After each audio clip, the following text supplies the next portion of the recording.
Good morning, students. I welcome you all to NS Enlight's 11th July morning class. Right? इस class में हम daily एक mains answer writing practice करते हैं और आज हमारा मेनली कौन सा पेपर है? जीएस पेपर 3 में हम पेपर डिस्कस करने जा रहे हैं. इसका बहुत इंपॉर्टेंट टॉपिक है और ज्योग्राफी से रिलेटेड, राइट?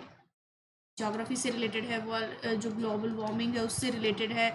बहुत अच्छा टॉपिक मैं लेके आई हूँ आपके लिए. सो 11th of July morning 10 AM. So daily मुझे इस टाइम पे आप ज्वाइन कीजिए आंसर राइटिंग प्रैक्टिस के लिए, राइट? ये देखिए, कोस्टल इरोजन, जो कोस्टल इरोजन होता है, सपोज जो कोस्टल एरिया होता है, सपोज ये सी एरिया है यहाँ पे, और ये जो कोस्ट है इसका, इस पे जो इरोजन होता है, जो सैंड का और जो यहाँ पे डिफरेंट जो टोपोग्राफिक जो थिंग्स मिलती हैं, उनका जो इरोजन पाया जाता है resulting from climate change is a severe threat to the world coast. ये कोस्ट के जो कोस्टल एरिया है जो वर्ल्ड के, उसके लिए बहुत बड़ा थ्रेट है. तो इसको हमको एक्सप्लेन करना है 250 वर्ड्स में, right?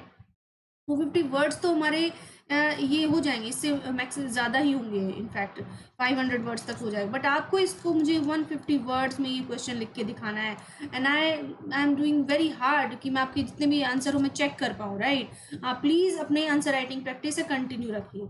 So what should be the approach for this question? Introduction देना है, कोस्टल इरोजन को डिफाइन करना है, कॉजेज ऑफ कोस्टल इरोजन बताना है, status of coastal erosion, impact of coastal erosion, right? और discuss the need for prevention of coastal erosion, suggestive measures देने हैं, conclude accordingly करना है. मतलब हमको अच्छे से हमको इसका conclusion लिखना है. सी conclusion में बहुत बच्चों को प्रॉब्लम है, तो ये जो पार्ट होता है ये हमको फ्यूचरिस्टिक वे में लिखना होता है. उसकी जो हमको प्रॉब्लम्स है उसको बताते हैं, उसका वे फॉरवर्ड भी बताना होता है. एक्चुअली हमको इसका सोल्यूशन भी इसमें देना होता है कि ये जो प्रॉब्लम हमने क्वेश्चन में बताई है, इसका क्या सोल्यूशन हम सोच सकते हैं आने वाले टाइम में. So that can be a right conclusion for your answer. Okay, so coastal erosion is the wearing away of land and removal of beach sediments by high winds, drainage, wave action, wave currents and tidal currents. So ये जो ocean में activities होती हैं, इनके through ही हमारा erosion होता है, coastal erosion, right? So coastal erosion, coastal morphodynamics studies means जो मॉर्फोडायनेमिक्स रिलेटेड टू द जो इरोजन से हमारा जो एनवायरमेंट है, दो एनवायरमेंट का मिलने से जो चीज़ें क्रिएट होती है उसको मॉर्फोडायनेमिक्स बोलते हैं. The erosion and sediments redistribution in coastal areas, it is caused by corrosion, hydraulic action and abrasion. मतलब ये जो हमारा इरोजन का जो पार्ट है, इरोजन जो होता है हमारा, ये डिफरेंट एक्टिविटीज होती है जो ओशन में उससे रिलेटेड होता है, right? So let me first tell you about coastal erosion, right? So coastal erosion can be either a rapid onset hazard, और एकदम से क्रिएट हो सकता है. स्लो ऑनसेट मतलब थोड़ा स्लो हो सकता है, रैपिड मतलब रैपिड फायर जैसे हम बोलते हैं, और स्लो मीन्स थोड़ा सा स्लो, जैसे इसमें ईयर्स लग सकते हैं, धीरे धीरे मिट्टी वहाँ की हट रही है, वो जा रही है, और वहाँ से वो जो एरिया है वो कोस्टल एरिया को टूट रहा है, ठीक है? सो ये होता है. द बीचेस एंड शोर lines in India several multidimensional needs such as the seaport for maritime commerce. आपको पता है पोर्ट्स होते हैं हमारे डिफरेंट ट्रेड एक्टिविटीज के लिए, space for residential and commercial structure, recreational purposes, right? So ये जो एक्टिविटीज होती हैं ये ज़्यादा वो जो कोस्टल एरिया उस पर ज़्यादा प्रेशर बनाती है, ठीक है? So what should be the causes, right? Causes हमको इसके लिखने हैं. Wave energy is consider to be the primary reason. Wave जो इतनी एनर्जी से आती हैं शोर पे, किनारे पे, तो क्या करती हैं, वो जो वहाँ का एरिया है उसको अपने साथ बहा के ले जाती है. कोस्टल इरोजन का मेन रीजन है. Natural hazard like cyclone, tsunami आ गया, थर्मल एक्सपेंशन हो गया, और स्टॉर्म सर्जेस हो गया, tsunami etcetera, due to melting of continental glaciers. जो पानी का सी लेवल है, सी लेवल हम बता दें ना, हमारा मेन रीजन है क्लाइमेट चेंज का, तो वो सी लेवल पानी बढ़ गया वहाँ का, ठीक है? Sheets as result of climate change hamper the natural rhythm and precipitate erosion. Strong littoral drift, और लिटोरल ड्रिफ्ट मतलब जो मिट्टी होती है, जो रिवर्स होती है, वो अपने साथ जो मिट्टी लेके आती है वो उसमें बह जाती हैं. इन sand movements can also be considered as one of the major reasons for a coastal region, ठीक है? So dredging and mining and coral mining have contributed to coastal erosion, causing sediment deficit, modification of water depth leading to longshore drift and altered wave refraction. Okay, so coastal erosion has been sparked by fishing harbors and dams constructed in the catchment area of rivers and ports, reducing the flow of sediment from river estuaries. River estuaries means जो part जो river का part है और जो सी का part है जो मिलते हैं जहाँ पे, उसको हम estuaries बोल देते हैं. So heavy rainfall can enhance the saturation of soils with high saturation, leading to a reduction in the soil's shear strength and a corresponding increase in the chance of slow failure. मतलब जो बहुत ज़्यादा flow होता है उसकी वजह से जो सॉयल होती है और वो कट जाती है, ठीक है. Corresponding increase in the chance of slow failure. जो लैंडस्लाइड्स होते हैं, स्लो फेलियर अगर हो जाता है तो वो मेन एक शॉर्ट टर्म रीजन होता है इसके लिए, right. Status of coastal erosion. आपको पहले जो नॉर्मल इरोजन आपने सुना होगा कि डिफरेंट काइंड्स ऑफ इरोजन, जैसे हमारा उत्तराखंड में होता रहता है टाइम टू टाइम कि दीज काइंड ऑफ इरोजन, और ये कोस्टल रीजन है. ये सब, इसमें सारे रीजन हमारे कोस्ट से रिलेटेड ही होंगे. ओके, सो इसका क्या स्टेटस है, अब तक कैसा हमारा इंडिया में इसका हालत है. So as per Ministry of Earth Science data, ये हमको बताते हैं कि about 89% of shore lines of Andaman and Nicobar island is eroded by bay of Bengal. Means 89% जो शोर लाइन है वो बे ऑफ बंगाल जो वहाँ का जो सी लगता है वो उन्होंने इरोड कर दी, मतलब हटा दी है वहाँ से जो शोर लाइन उसकी. Goa has the highest percentage of stable shore line, मतलब स्टेबल उनकी शोर लाइन, अभी वहाँ पे ज़्यादा प्रॉब्लम नहीं हुआ है. with 62% of its coastal gaining line, Tamil Nadu has gained the newest shoreline. Okay, Tamil Nadu में भी changes हैं. Length of the coastline of India, including the coastline of Andaman and Nicobar Islands in the Bay of Bengal and Lakshadweep Island in the Arabian Sea. ये Arabian सी का ऐसा situation है. लक्षद्वीप में इतने kilometre का हार्म हो गया है. Length of coastline of Indian mainland 260-100 kilometre which is surrounded by Arabian Sea. ये हमारा मेन लैंड का जो एरिया है जो अरेबियन सी से जो टच करता है वहाँ पे ये है. इतना जो शोर लाइन वो इम्पैक्ट हुआ इससे. The long coastline of India is dotted with several major ports such as Kandla, Mumbai. ये जो डिफरेंट पोर्ट्स हैं ये भी हमको हैम्पर करती हैं. According to the Ministry of Environment, Forest and Climate Change, 40% of India's coastline is subjected to high, medium or low coastline erosion. ठीक है. So why did the eastern coast see more erosion than the western coast? Eastern coast जो होता है ये वाला coast हमारा, ये western coast, western घाट से ज़्यादा इरोजन क्यों देखता है?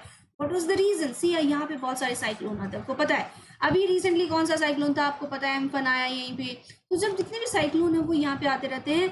The eastern coast of India saw more soil erosion than the western coast as the Bay of Bengal sees रफर वाटर्स देन अरेबियन सी. एक तो इसका वाटर रफ है, मतलब इतना क्लियर वाटर नहीं जितना अरेबियन सी में, ठीक है. और एक अब हैवी वाटर होगा इस साइड का तो ऑफकोर्स जो मिट्टी जो ले जाने का जो इसका पावर होगा वो ज़्यादा हो जाएगा. Besides lot of rain which keep seas through most of the year. मैंने बोला साइक्लोन होते हैं, रेन आती है उसके साथ, तो वो तूफान वाला जो सिचुएशन है वो हमेशा यहाँ पे चलता रहता है. Beside south wind monsoon June to September, the earlier coast also witnesses the north east monsoon from October to December and brings rain to the coastal Andhra Pradesh and Tamil Nadu. ये जो अर्लियर रेन होती है, अर्ली मॉनसून आता है तो उससे भी आंध्र प्रदेश तमिलनाडु का जो एरिया है कोस्टल वो इम्पैक्ट करता है. The eastern coast underwent more erosion due to frequent cyclonic activities from bay of Bengal in the past 3 decades compare to the western coast which remain largely stable. मतलब जो वेस्टर्न कोस्ट है वो as compare to eastern वो stable रहता है, right. वो stable रहता है मैक्सिमम टाइम. ये देखिए, सो जो लास्ट 3 decades का हमने बताया, मतलब 30 सालों का. ओके, 30 सालों का ये डेटा है. इम्पैक्ट ऑफ कोस्टल इरोजन, इसका क्या इम्पैक्ट होता है? इमीडिएट इफेक्ट, मतलब जो एकदम बहुत जल्दी से जो हमको पता चल जाते हैं. रिमूवल ऑफ स्मॉल आइलैंड, जो छोटे आइलैंड है वो एकदम खत्म हो जाते हैं, दब जाते हैं. Loss of beach sediment, beach sediment mean beach का जो मेनली जो इनका एनरिच मिट्टी होती है वो सी में चली जाती है, वो हमारी खत्म हो जाती है. Destruction of existing habitats of शोर फ्लोरा एंड फोना, ऑफकोर्स जो वहाँ का पेड़ पौधे हैं, जो फ्लोरा फोना बहुत इंपॉर्टेंट होते हैं हमारे लिए, वो भी हमारे सी में चले जाते हैं. Weakening of destruction of sea walls हमारी revetment, bulkhead and other coastal defences. जो सी वॉल्स होती हैं, मतलब जो सी का एरिया यहाँ पे कोस्ट लाइन पे थोड़ा सा अपवर्ड होता है वो भी खत्म हो जाता है, और जो पानी है वो अंदर मेन लैंड तक आना शुरू हो जाता है. Loss of agricultural land, of course जो आसपास का एरिया है एग्रीकल्चरल लैंड वो भी उनमें जो सी का पानी है वो वहाँ तक पहुँच जाता है, वो ऑफकोर्स एग्रीकल्चरल लैंड हमारा वो हैम्पर हो जाता है. Deposition of sediments on productive lands, damages and destruction of जेटीज.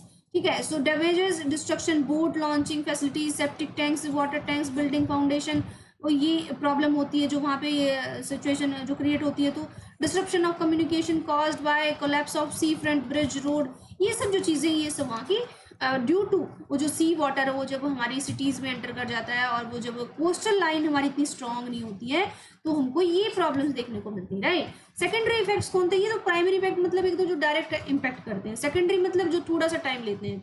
Loss of income for those who are dependent on coastal areas, जो कोस्टल एरिया पे है, लाइक हमारे जो फिशरमैन्स हैं, फिशरमैन कम्युनिटी है, कम्प्लीटली जो डिपेंड है सी पे, उनका इनकम इसी पे डिपेंड होता है।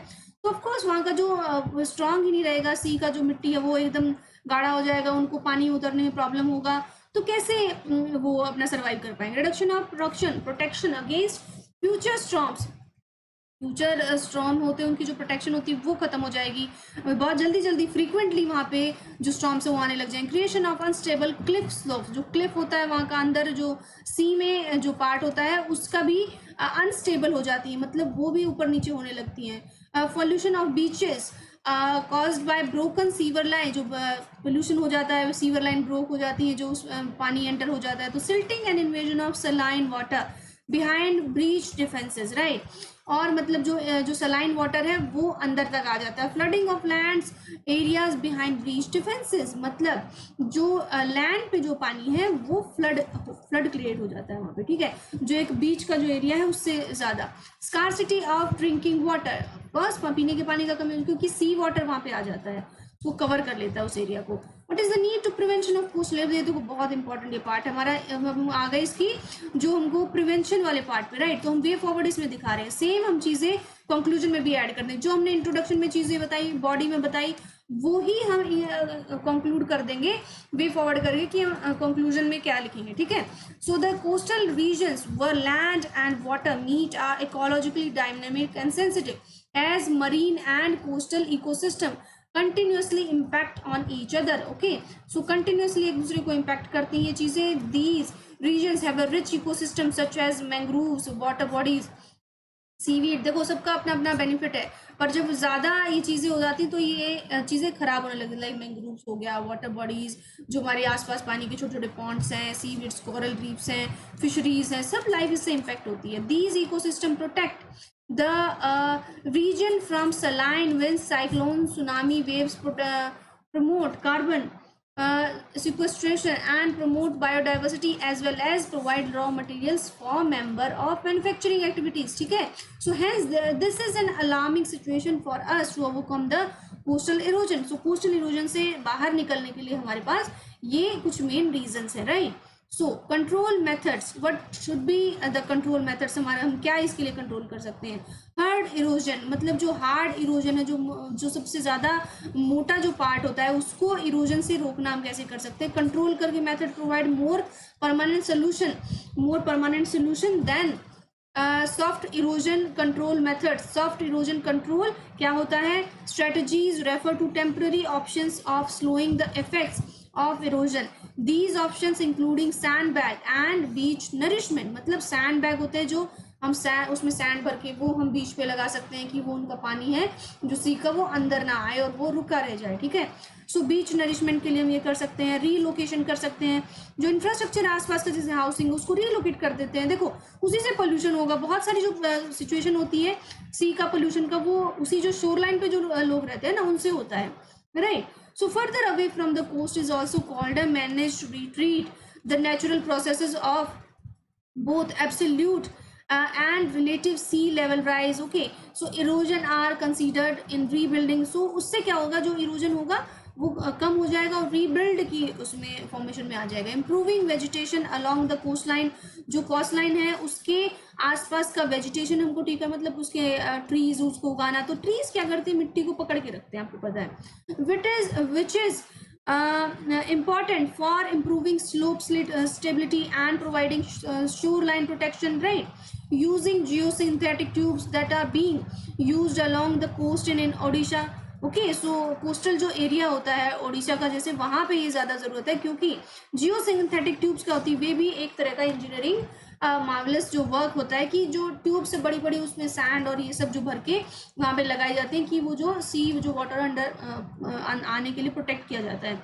Building out the sea low walls barriers called जो ग्रोइनेंस टू चेक ड्रिफ्टिंग, मतलब जो ड्रिफ्ट है उसको कम करने के लिए और जो लो वॉल्स है उसको ज़्यादा बढ़ाने के लिए हमको जो सी में ही हम कुछ उसमें बिल्डिंग कर दें कि वो सी का वाटर वो अंदर ही रहे, right. So making use of indigenous knowledge of local communities before decision making concerning development project along the coast line. अगर कोई लोकल कम्युनिटी अपना कुछ वहाँ पे जो डेवलप करती है तो वो डेवलपमेंट जो उस एरिया का जो गवर्नमेंट है उससे एक बार परमिशन ले, ठीक है. सो कंक्लूजन हम इसके लिए वे फॉरवर्ड क्या देंगे. National Centre for Coastal Research NCCR has found that nearly 1/3 of countries coast line is severely eroded. देखो हम इसमें प्रॉब्लम भी बता देंगे कि देखो क्या प्रॉब्लम चल रहा है, ठीक है. वी कंटिन्यू टू लूज, अगर आप ये किसी इंस्टीट्यूशन का नाम लिख देते हैं तो एग्जामिनर को लगता है कि आपने सच में इसके लिए पढ़ा है, आपने ऐसे ही नहीं लिख रहे हैं आप, okay. We continue to lose more of our coastal areas of climate change. The government and the people must make use of the traditional knowledge in addition to scientific methods to mitigate the impacts of climate change on our coastal area. मतलब government और people दोनों मिलके जो traditional knowledge है उसका भी use करें, जो मॉडर्न टेक्निक है साइंटिफिक उसको भी यूज करें, तो हम मिलके उसका क्या कर सकते हैं, हम जो एरोजन है उसको कम कर सकते हैं ultimately, right. So that is all about the question. I know it a bit lengthy. तो आप क्या करेंगे, इसको 150 वर्ड में करें. इसको आंसर को कम से कम 3 बार आप पढ़ेंगे. जो थोड़ी सी ट्रिकी जो इसके कीवर्ड्स हैं उस पर वर्क करेंगे, उसको अच्छे से मीनिंग से चेक करेंगे कि ये क्या मतलब होता है. उसको छोटा करके आप मुझे 150 वर्ड में ज़रूर लिख के दिखाएंगे, राइट. सो ये देखिए, और मेरा टेलीग्राम है, आप इसमें मुझे जल्दी से ज्वाइन कीजिए. आपका जो आंसर है मैं फ्री में चेक करती हूँ. बहुत सारे स्टूडेंट्स मेरे रेगुलर आंसर लिख के मुझे दिखाते हैं और वेरी गुड हैबिट, ओके. और ये देखिए मेरा अनअकैडमी पे अभी 11 AM मेरा क्लास आएगा. सो आप मुझे you can join me there as well, right. So आप मुझे यहाँ पे ज्वाइन कर सकते हैं, राइट. 11 AM एंड 6 PM आप, हाँ जी 6 PM आप मुझे ज्वाइन करेंगे. 11 AM आप मुझे 2 टाइम मुझे ज्वाइन कर सकते हैं यूट्यूब पे. 10 AM जो अभी क्लास है ये, और 4 PM पे भी हमारे आज क्लास आएगी. कल क्लास नहीं हो पाई थी बट आज ज़रूर होगी, राइट. सो आज प्लीज़ मुझे 4 PM पे आप ज्वाइन करना ना भूलें. मेरे चैनल को सब्सक्राइब कीजिए, इसको लाइक कीजिए, और इस जो फर्दर जो और बेटर से बेटर मैं आपके लिए जो मटेरियल है वो प्रोवाइड करती रहूँगी फ्री, राइट. और आपको अनअकैडमी पे अगर मुझसे अच्छे पर्सनलाइज्ड गाइडेंस लेनी तो आप मेरा प्लस कोर्स भी ले सकते हैं, ठीक है. Nidhi@NS को पता है, ये मेरा प्लस कोर्स का रेफरल कोड है, तो आपको 10% डिस्काउंट मिल जाएगा, ओके. सो आप प्लीज़ मेरे रेफरल कोड से ही आप कोई कोर्स है जो वो खरीदें, right. So thank you so much. So this is all about 11th July morning class, right. Thank you so much.